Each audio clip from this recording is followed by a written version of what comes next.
Assalamualaikum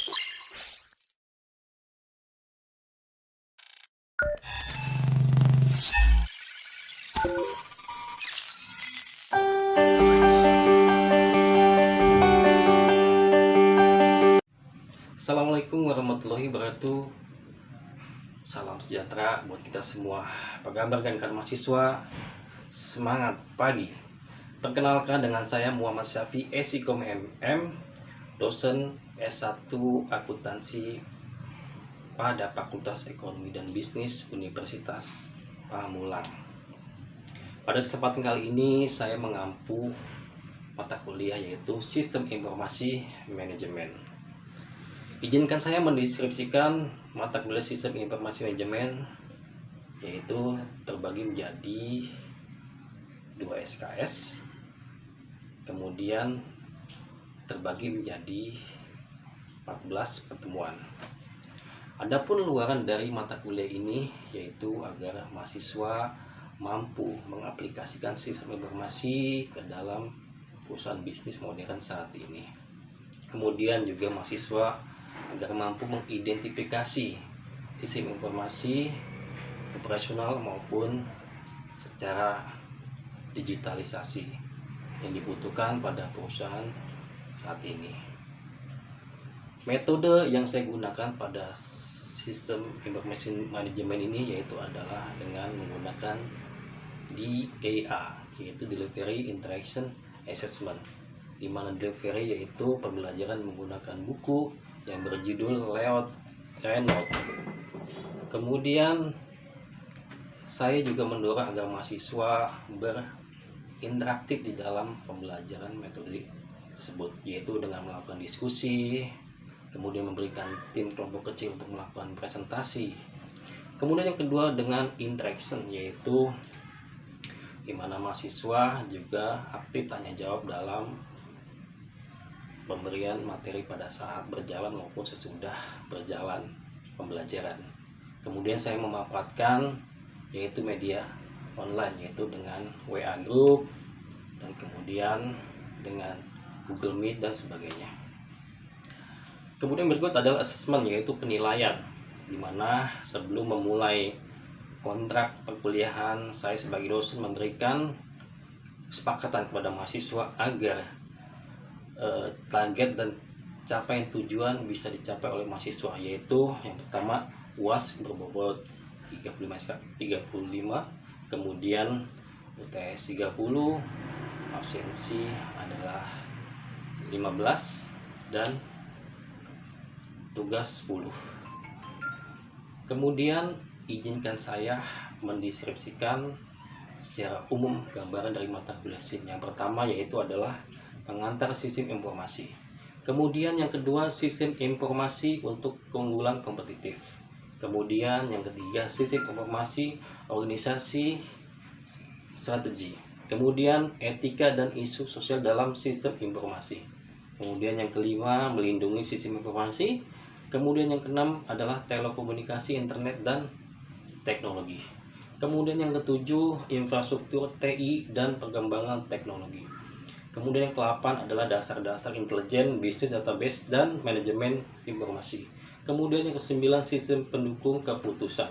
Kemudian yang ke-10 mengelola pengetahuan. Kemudian yang ke-11 electronic commerce atau disingkat dengan e-commerce. Kemudian yang ke-12 adalah haki dalam sistem informasi. Kemudian yang ke-13 membangun dan mengelola sistem. Dan yang terakhir adalah manajemen proyek. Mari rekan-rekan mahasiswa kita ikuti pembelajaran secara online.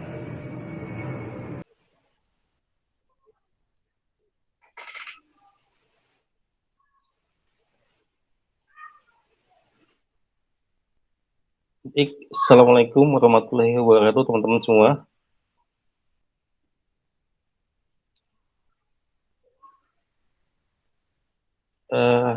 Suara saya terdengar semua teman-teman?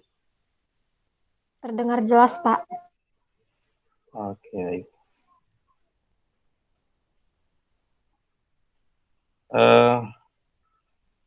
Baik teman-teman, untuk mempersingkat waktu ya teman-teman ya, sambil menunggu yang lain, kita boleh mulai langsung ya teman-teman ya. Gimana, teman-teman? Boleh, Pak. Mohon maaf, untuk PPT-nya sudah bisa terlihat, teman-teman? Sudah, Pak, Sudah, sudah. Pak. Sudah bisa ya.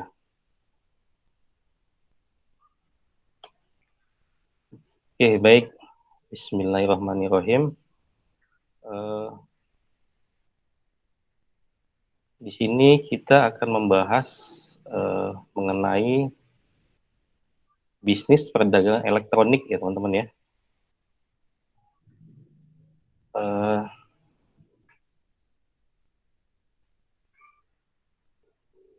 Jadi di sini akan saya jelaskan mengenai bagaimana sih cara berbisnis menggunakan perdagangan elektronik yang baik ya, teman-teman. Nah, yang pertama yang akan kita bahas adalah diantaranya itu ada 4 ya. Yang pertama yaitu adalah konsep e-bisnis dan e-commerce ya, teman-teman. Kemudian yang kedua yaitu adalah sejarah singkat e-commerce dan teknologi pendahulu e-commerce. Kemudian yang ketiga adalah kategori e-commerce dan yang keempat adalah manfaat e-commerce. Baik, kita akan memulai dari yang pertama ya teman-teman ya, konsep e-bisnis dan e-commerce. Kita bisa lihat slide di sini teman-teman ya. Di sini ada e-bisnis dan e-commerce. Nah, apa sih e-bisnis itu ya teman-teman ya? Nah, e-bisnis ini adalah suatu kegiatan transaksi ya, jual beli bisnis ya, yang dilakukan dengan melalui perangkat elektronik atau juga dengan internet sehingga perusahaan itu dapat langsung berinteraksi dengan customer, supplier ataupun juga rekan bisnis. Jadi di sini adalah kegiatan transaksi jual beli bisnis ya yang dilakukan dengan melalui perangkat elektronik teman-teman. Jadi menggunakan sebuah media ya, sebuah media yang menghubungkan antara satu dengan yang lainnya. Begitu kira-kira. Nah, kemudian e-commerce adalah proses jual beli atau bertukar produk atau layanan atau informasi melalui internet publik ya atau perusahaan swasta. Jadi e-commerce ini adalah bagian dari e-bisnis. Nah, sebelum saya menjelaskan lebih lanjut itu, ya penjelasan lebih lanjut dari materi ini, kadang-kadang teman berbicara apa sih e-commerce itu? Nah, e-commerce itu adalah elektronik komersial, jadi perdagangan elektronik ya, seperti yang teman-teman lakukan pada saat ini ya, ketika belanja melalui online, itu namanya e-commerce. Seperti itu teman-teman ya. Nah, kemudian berikutnya kita memasuki sejarah singkat ya teman-teman ya. Teman-teman kalau apabila ada mahasiswa yang mau masuk ya, kontim ya di sela-sela saya, khususnya supaya saya bisa invite ya.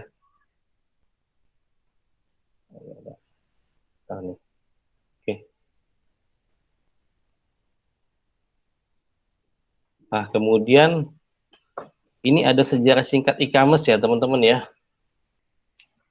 E-commerce ini bermula tidak bisa dilepaskan dari sejarah sebuah teknologi ya yang dipakai untuk transaksi bisnis menggunakan alat elektronik teman-teman. Nah, jadi teknologi pendahulu e-commerce itu ada yang namanya EFT ya, Electronic Fund Transfer ya. Nah, kemudian ada EDI, Electronic Data Interchange ya, dan kemudian IOS, Information Organizational System. Nah, kita coba lihat sejarah singkat e-commerce. Di sini ada beberapa contoh e-commerce sukses ya, seperti perusahaan-perusahaan sukses yang dilakukan bisnis e-commerce ini atau yang mendukung bisnis e-commerce antara lain yaitu adalah Amerika Online atau AOL.com ya, VeriSign, eBay, dan Checkpoint. Nah, kalau kita melihat sejarah singkat para pebisnis yang sudah melakukan kegiatan transaksi bisnis secara e-commerce itu pada dasarnya itu mereka sebelum booming teknologi e-commerce sekarang ini sebenarnya mereka seperti perusahaan besar yang sekarang sedang naik daunnya itu mereka sebenarnya sudah melakukan kegiatan bisnis secara e-commerce. Hanya saja pada saat ini baru booming yang namanya transaksi digital. Seperti contoh, kalau teman-teman mengetahui dulu yang ketika e-commerce sebelum booming itu ada namanya perusahaan besar di Amerika namanya Amazon. Ya. Amazon itu dahulu itu hanya melakukan transaksi perdagangan misalnya jual beli buku ya. Lalu lama-lama berkembang jadi sebuah perusahaan besar yang memberikan jasa untuk jual beli secara online ya. Atau mungkin kalau teman-teman sekarang yang di Indonesia yang teman-teman ketahui ya seperti Tokopedia ya, Lazada dan lain sebagainya. Nah, itu adalah sebuah perusahaan yang berbasis secara elektronik ya. Atau mungkin seperti perusahaan Alibaba ya yang dimiliki oleh negara China ya. Nah, itu kan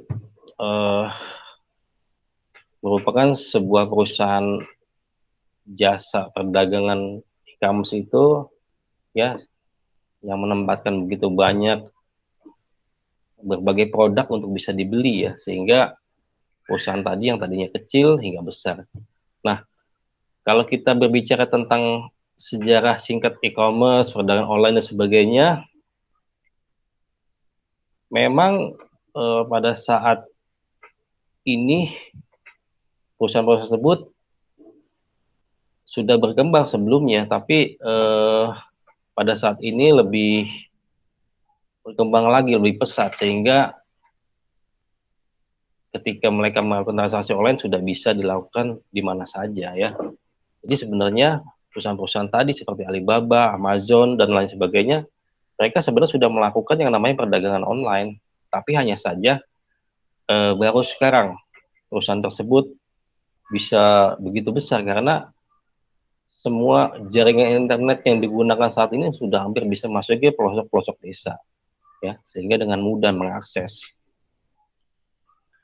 Jadi seperti contoh teman-teman sekarang saja menggunakan internet itu bukan hanya teman-teman mahasiswa yang menggunakan, tetapi anak-anak di bawah SD, SMP, ya, SMA ya, adik-adik kalian itu sudah punya handphone masing-masing dan di situ bisa melakukan transaksi melalui jasa online tadi ya.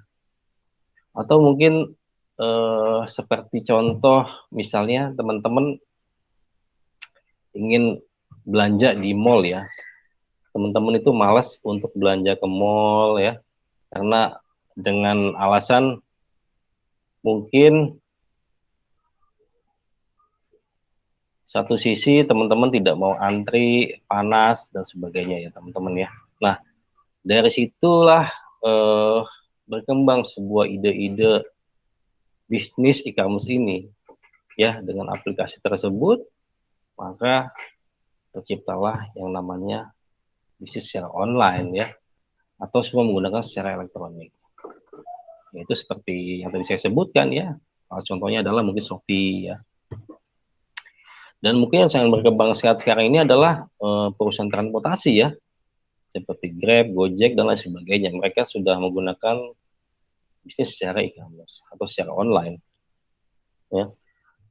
Nah, itu adalah gambaran-gambaran singkat ya teman-temannya dari beberapa bisnis yang menggunakan secara elektronik tadi ya.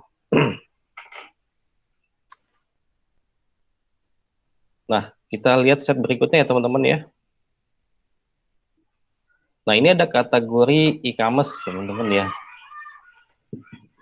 Ada kategori e-commerce itu diantaranya adalah consumer to consumer atau C2C ya. Jadi ada yang namanya B2B, C2C. Jadi kalau C2C itu antara consumer dan consumer. Kalau kemudian ada B2B ya. Ini coba kita menjelaskan secara sederhana mengenai C2C adalah model bisnis ya, di mana customer atau pelanggan dapat saling menjual ya dengan kepada satu sama lain. Kemudian ada B2B ya. Ini adalah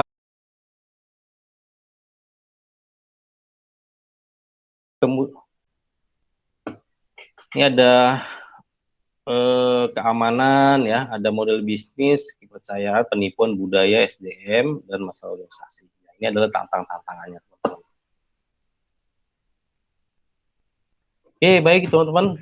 Ini sudah selesai nih mengenai perdagangan secara elektronik ya, atau e-commerce ya. Silakan teman-teman, dua penanya ya. Dua Pak, penanya, silakan. itu Silakan dua tadi penanya. saya Pak. Ya, Itu Feby, tadi silakan. di tantangan ke bawah lagi Pak, tantangan. Oke, bentar ya.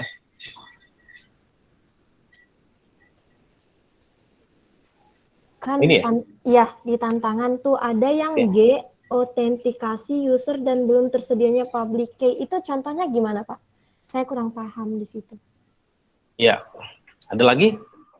Saya dua penanya ya. Silakan.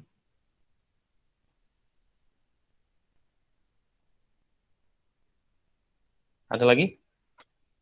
Saya coba dua penanya nih. Biar sayanya enggak ini, biar digabungan gitu.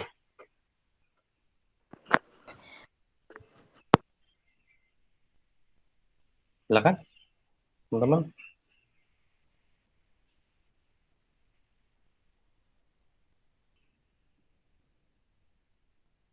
Adakah?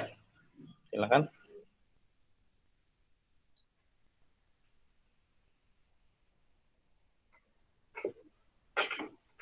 Ada lagi, Mas? Yang lain? Biasanya Amdia, Rahma mau bertanya nih.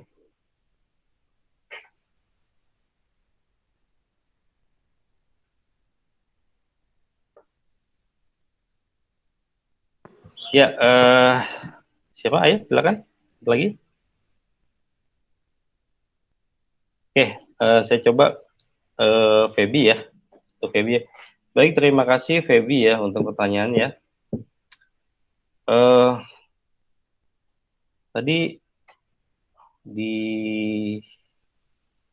detik user public key instructor ya. Iya Pak. Oke. Nah, biasanya ini adalah sebuah cara atau autentifikasi ya, pengamanan data biasanya ya, dan perangkat anti ya dalam penggunaan seperti algoritma, enkripsi, simetrik tidak langsung didefinisikan tetapi telah diimplementasikan oleh berbagai perangkat lunak. Nah, jadi ibaratnya dalam sebuah kriptografi infrastruktur kunci publik atau public key infrastructure adalah sebuah cara untuk autentikasi pengamanan data. Jadi untuk pengamanan data misalnya data konsumen supaya tidak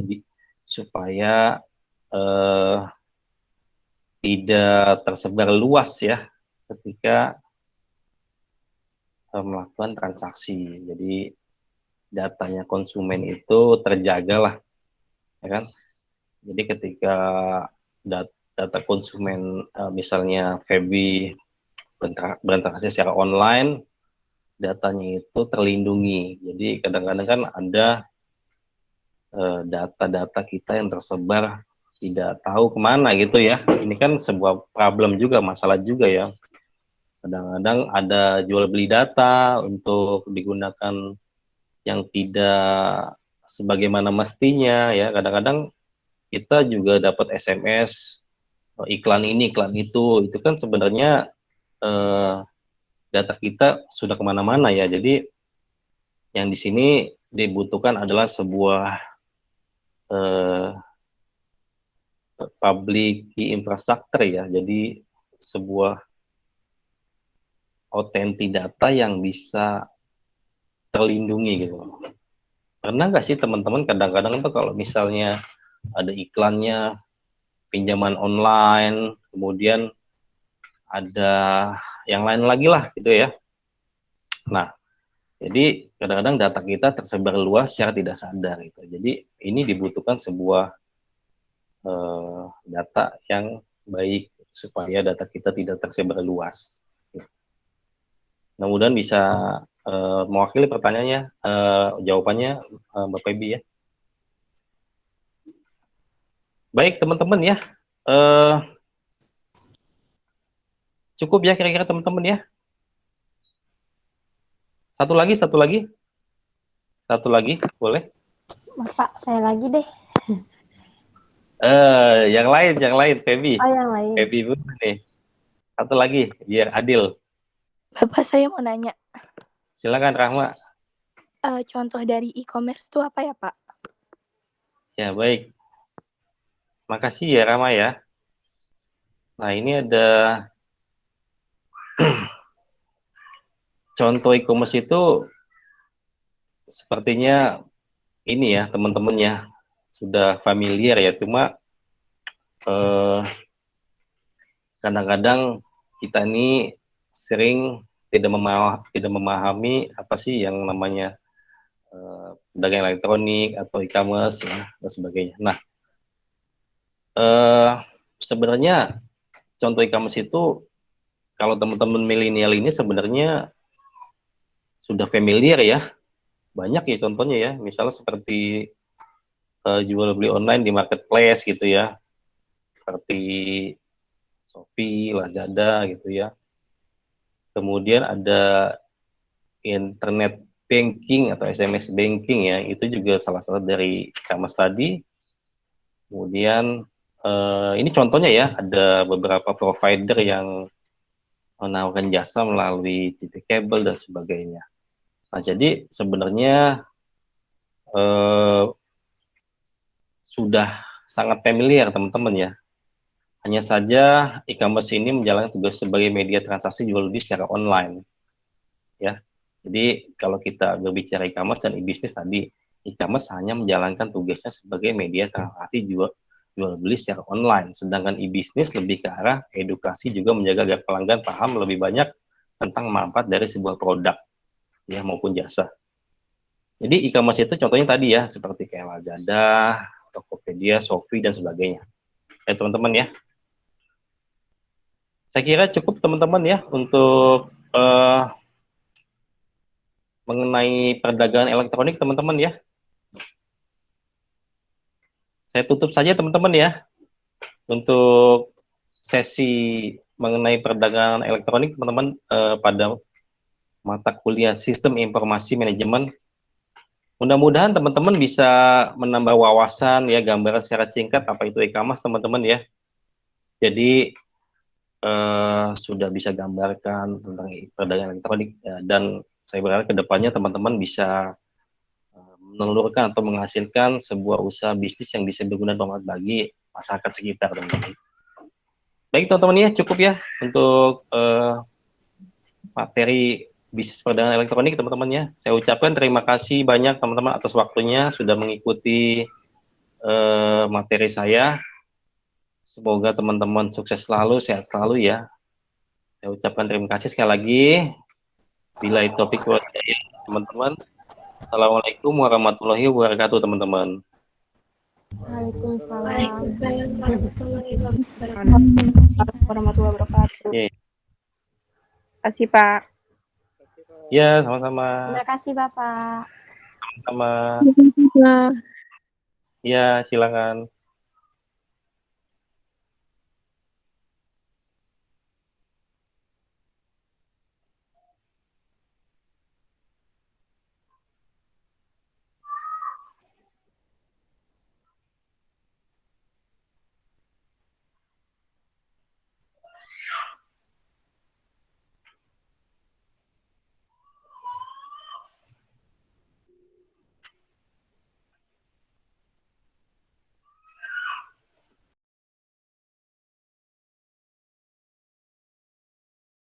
Demikianlah materi yang bisa saya sampaikan. Semoga bisa berguna dan bermanfaat untuk rekan-rekan mahasiswa. Khairul kalam, billahi taufiq wal hidayah. Assalamualaikum warahmatullahi wabarakatuh.